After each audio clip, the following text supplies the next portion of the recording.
Sushma Swaraj's keynote address at the NDTV Indian of the Year ceremony. Well, that ceremony also saw a rather sharp exchange between Sushma Swaraj and the Delhi Chief Minister Sheila Dikshit over the Women's Reservation Bill. Ma'am, it's been a tough year. You just heard the parents of the young girl. It's been a year in which you, among all other politicians, have been pressurized to be accountable to your people. Not just the ones who vote for you, but even the ones who don't vote for you, the citizens. What has been your biggest learning this year? Well, our biggest learning has been that the media has brought out what perhaps has never been talked about since, I think, the late 70s and early 80s. So that woke us all up, and this tragedy which took place in December last year was something which pricked everybody's conscience, that in a city, in a civilized city, the capital of our great nation, something like this could happen, and not in the middle of the night, but somewhere about 9 or 10 o'clock. It showed the apathy both of the police, or the incompetence of the police, and the apathy of the people around.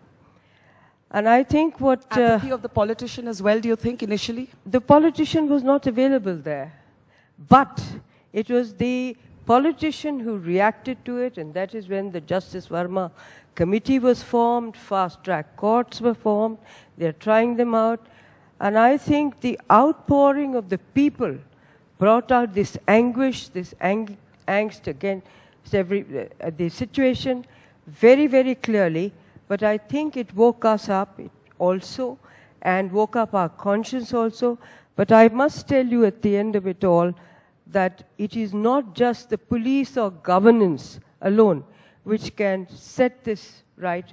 It's society also which has to awaken to what is going wrong with all of us, especially where our women are concerned. Well, I want to talk politics and the changes we're seeing in just a moment. But since we so often, tonight we are dedicating this to the Indian woman. Mm-hmm. And one of the things I think it would be interesting to talk about is what happens to women in politics. And we have you on stage and Sushma ji right here in the audience. And I just wondered if Sushma ji, you'd like to say something to Sheila ji. Do you both believe that the women's bill will ever get passed in your lifetime? And if there's something across political differences that you share in common, despite being political opponents, as women in politics? We have already supported the bill in Rajya Sabha.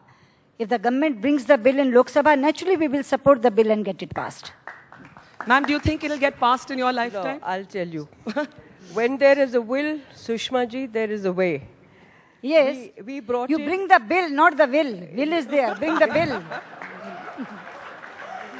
I'm not so sure. I think basically, and if I may share this with not only just all of you here, but the entire country who's watching this program, somewhere men are afraid of women and women power.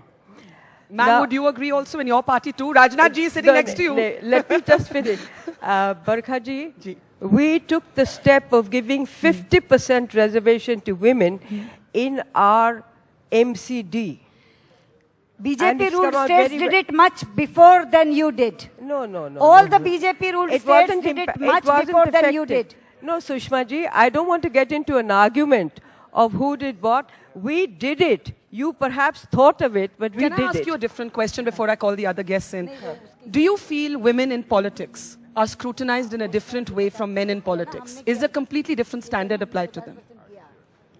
In the beginning, yes, but eventually I think the gender does not remain important. It's the kind of work you do, the kind of delivery you have, and the way people look at you. I think a time does come that when gender is not the issue.